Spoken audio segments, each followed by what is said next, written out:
Hello everyone and welcome back to our third session of vocabulary series part 1 and part 2। अगर किसी ने भी miss out किए हैं तो डिस्क्रिप्शन में उसकी लिंक है, आप लोग रेफर कर सकते हो।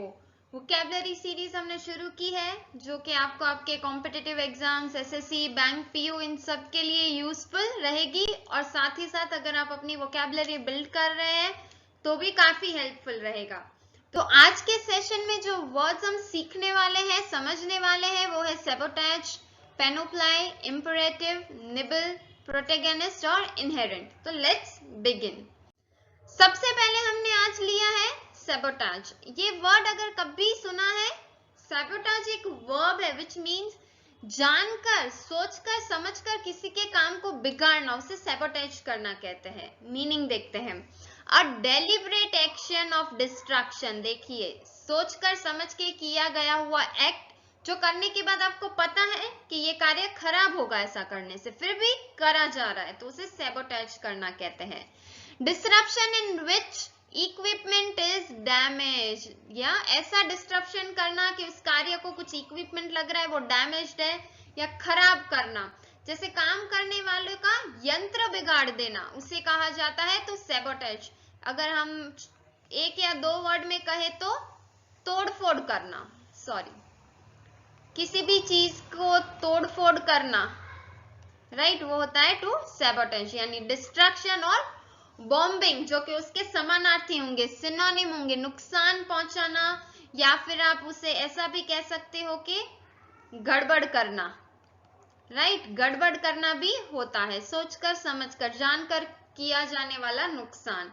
Don't sabotage somebody's plan. क्या कहा जा रहा है, अगर कोई किसी कार्य को कर रहा है, वो प्लानिंग से चल रहा है, तो आप उसे सैबोटेज ना करें, यानी आप उसे नाकाम करने की कोशिश ना करें, उनको जानबूझ के नाकामी पे ना पहुंचाए। नाकाम करना, तोड़फोड़ करना, गड़बड़ करना, ये सब एक सैबोटेज वर्ड के मीनिंग है, जिसका के अपोजिट होगा रिफ्रेन और टू हेल्प, यानी किसी की मदद करना, राइट, उसका अपोजिट हुआ मदद करना, उन्हें काम आना मुसीबत के समय। लेकिन सैबोटेज यानी सोचकर समझकर मुसीबत खड़ी करना।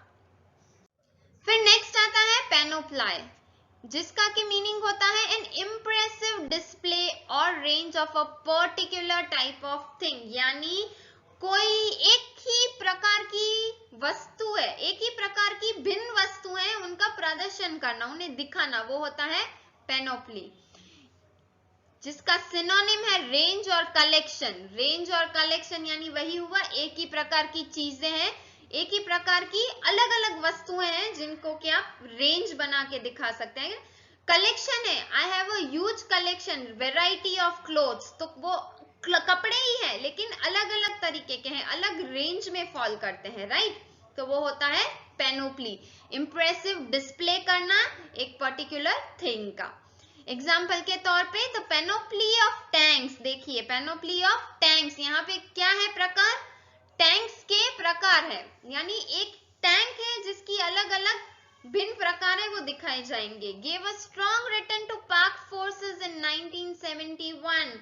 1971 में क्या हुआ, 1971 में टैंकों के बड़े पैमाने में पाकिस्तानी सेना को जोरदार वापसी दी। क्लियर है, एक ही प्रकार की वस्तुएं, एक ही प्रकार की भिन्न वस्तुओं का प्रदर्शन करना, उन्हें दिखाना या इस्तेमाल करके बताना, तो पैनोप्ली ऑफ टैंक्स कहा जा रहा है। अलग अलग प्रकार के टैंक्स थे जिन्होंने पाक फोर्स 1971 जब ये हुआ तब वहां पे स्ट्रॉन्ग कमबैक किया, वापसी करी। उसका अपोजिट होगा सिंप्लिसिटी या फिर डलनेस, सादा ही या फिर डलनेस। फिर नेक्स्ट आता है इंपरेटिव। इंपरेटिव एक एडजेक्टिव वर्ड है जिसका मीनिंग होता है रिक्वायरिंग अटेंशन और एक्शन। ऐसी सिचुएशन, ऐसी जगह जहां पे आपका ध्यान जरूरी है, आपको एक्शन लेने की जरूरत है। अगर मैं इसे एक वर्ड में कहूं तो हम कहेंगे अनिवार्य। अनिवार्य है आपका उस कार्य को करना या उस चीज को करना या उस सिचुएशन में कुछ तो भी डिसीजन लेना, तो वो होता है इंपरेटिव। जिसका सिनोनिम होगा क्रिटिकल या फिर इनएस्केपेबल, जहां से आप निकल नहीं सकते। वो एक नाजुक परिस्थिति है जहां पे आपको कोई तो डिसीजन लेना पड़ेगा और वो कार्य करना पड़ेगा। एग्जाम्पल के तौर पे, it is an imperative for the government to win the battle against inflation. Inflation क्या है? महंगाई। क्या कहा जा रहा है? It is an imperative for government, यानी सरकार के लिए ये अनिवार्य है कि वो बढ़ती महंगाई की तरफ देखे और कुछ सल्यूशन लाए उसका। उसे इग्नोर नहीं किया जा सकता, ना ही उसे ऑप्शन में लिया जा सकता है, वो अनिवार्य है। It requires their attention, action, उसे imperative कहा जाता है। तो उसका अपोजिट क्या होगा? ऑप्शनल या फिर इनसिग्निफिकेंट। अनिवार्य ना होना, कोई मतलब का नहीं, ऑप्शनल है, करा तो ठीक, नहीं किया तो ठीक, वो उसका अपोजिट हुआ। अब जैसे इसी एग्जाम्पल में मैं कहूं तो, it is not imperative for the government to win the battle, it is optional for government. चलिए, it is optional for government to win the battle against inflation, अगर इसे काट के हम ऑप्शनल वर्ड लगाएं तो ये अनिवार्य नहीं है क्या गवर्नमेंट के लिए? वो ये कहेगा ये गवर्नमेंट की मर्जी में है, चाहे वो इन्फ्लेशन के अगेंस्ट बैटल जीतना चाहते हैं, महंगाई पे ध्यान देना चाहते हैं या नहीं देना चाहते हैं। तो इम्परेटिव और ऑप्शनल, ये दोनों वर्ड को अगर हम सब्स्टिट्यूट कर रहे हैं, एक के बदले दूसरा यूज कर रहे हैं, तो सेंटेंस का पूरा मीनिंग बदल जाता है। क्लियर है? तो यहाँ इम्परेटिव यानी अनिवार्य नाजुक परिस्थिति जहां पे डिसीजन लेना काफी जरूरी है। फिर नेक्स्ट आता है निबल, जो कि एक वर्ब है जिसका मीनिंग होता है ईट इंटरमिटेंटली या फिर टेक स्मॉल बाइट्स ऑफ और जेंटल बाइटिंग। निबल यानी चबाना कहते हैं ना हम, रुक रुक कर खाना कह सकते हैं, धीरे धीरे चबा के खाना खाते हैं, जब रुक रुक कर खाना, उसे कहा जाता है टू निबल। ईट इंटरमिटेंटली, आराम से चबा चबा के, टेकिंग स्मॉल बाइट्स या फिर जेंटल बाइटिंग, उसे कहा जाता है टू निबल। जिसके के सिनोनिम समानार्थी होते हैं पैक और स्नैक। स्नैक यानी क्या होता है? स्नैक्स होता है ना, शाम को जो होता है स्नैक्स, लाइट खाना, उसे स्नैक्स कहा जाता है, नाश्ता जिसे के कहते हैं। और पैक क्या होता है? चुगना, चोच मारना, जनरली बर्ड्स जो करते हैं चोच मारना, या फिर कहते हैं ना दाना चुगना, एक एक एक एक एक, एक दाना चुग के खाते हैं, दांतों से नोचना भी कह सकते हैं या फिर आराम से खाना भी कह सकते हैं। तो वो निबल होता है, बेसिकली अच्छे से चबा के खाना। तो Riya started to nibble her cookie, यानी रिया जो थी उन्होंने क्या किया? She started taking small bites, धीरे धीरे उन्होंने कुकी को खाना शुरू किया, या फिर जेंटल बाइटिंग कह सकते हैं, राइट, धीरे से दांतों से चबा के उन्होंने खाना शुरू किया, वो होता है निबल का मीनिंग। अब उसका अपोजिट हुआ लॉट या फिर माउथफुल, यानी निवाला, वो उसका अपोजिट हुआ। आराम से खाना और ऐसे मुंह भर के खाना, वो अलग चीज होती है, राइट। तो ये हुआ निबल वर्ड।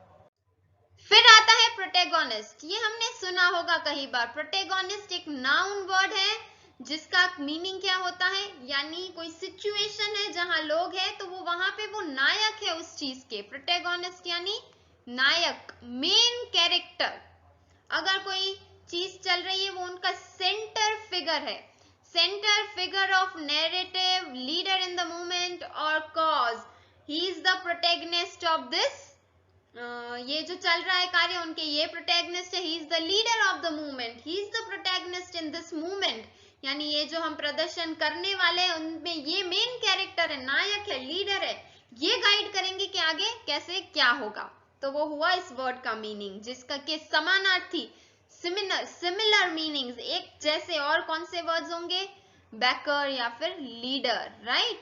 ये हुए प्रोटैगनिस्ट के समानार्थी। और उसका अपोजिट होगा एडवर्सरी या एंटेगोनिस्ट, यानी प्रतिद्वंदी, कॉम्पिटिटर। जैसे यहाँ पे मेन कैरेक्टर मिस्टर ए है लेकिन बी होंगे एंटेगोनिस्ट, प्रतिद्वंदी, वो उनके अपोजिट है। एग्जाम्पल लेंगे हम प्रोटैगनिस्ट का। Mario is the main protagonist in Mario game video games. सुना होगा ना, वीडियो गेम में मारियो आता था, राइट। उसमें मारियो जो है, जो हम खेलते हैं वीडियो गेम में, वो प्रोटैगनिस्ट है, यानी वो मेन कैरेक्टर है, मेन नायक उस गेम का वही है। अगर वो नहीं होगा तो गेम नहीं चलेगी। तो वो जो सेंटर फिगर होता है उसे प्रोटैगनिस्ट कहा जाता है। क्लियर है? राइट। आगे बढ़ेंगे। नेक्स्ट वर्ड है इनहेरेंट। इनहेरेंट यानी existing as an essential constitute or characteristics, यानी existing as an essential constitute or characteristics इनबिल्ट, आप में वो है, पहले से ही है, इनहेरेंट है आप में। कुछ चीजें by natural, by birth, this is inherent in me, यानी वो मेरे में है ही, मुझे कुछ मेहनत नहीं करनी पड़ी उसके पीछे। Singing and dancing are mostly inherent talents. देखिए, गाना गाना या डांस करना मेरे में इनबिल्ट टैलेंट है, मुझे ज्यादा एफर्ट्स नहीं लगाने पड़े उस चीज के पीछे, राइट? तो वो होता है इनहेरेंट का मतलब इनबिल्ट या फिर कॉन्स्टिट्यूशनल, उसके समानार्थी हुए। और अपोजिट क्या होगा? एक्वायर्ड। एक्वायर्ड या एक्सटर्नल, यानी मेरे में एग्जिस्ट नहीं करता है, मैंने अलग से ट्रेनिंग ली है। वही किसी के लिए सिंगिंग इनहेरेंट टैलेंट है और किसी में है वो टैलेंट, लेकिन उन्होंने ट्रेनिंग ली, प्रैक्टिस की, काफी वर्कआउट किया उनकी आवाज पे, तब जाके उनमें अच्छे बने, अच्छे डांस वो सीखे उन्होंने। Singing and dancing are my acquired talents, यानी मैंने ट्रेनिंग लेके सीखे हुए हैं, मेरे में इनबिल्ट नहीं थे, एक्सटर्नली सीखा है मैंने करके। क्लियर है? इनहेरेंट का सिनोनिम, एंटोनिम और उसका एग्जाम्पल मीनिंग के साथ। तो ये हमारा आज का सेशन था। उम्मीद है आपको सारे वर्ड्स अच्छे से समझ में आ गए होंगे। अगर कोई भी डाउट्स या क्वेरीज है तो हमें कमेंट सेक्शन में जरूर बताइएगा, और आप भी अपने एग्जाम्पल्स फॉर्म कीजिएगा और सेंटेंसेस बताइएगा कमेंट सेक्शन में। फिर मिलेंगे नए वीडियो में नए सेशन के साथ। ओके, तो इस वीडियो को लाइक, कमेंट और शेयर करके चैनल सब्सक्राइब कर लीजिए, और अगर अभी तक बेल आइकन प्रेस नहीं किया है तो तुरंत कर लीजिए, ताकि जब नेक्स्ट वीडियो आएगा तो आपको नोटिफिकेशन तुरंत मिल जाएगी। Bye bye.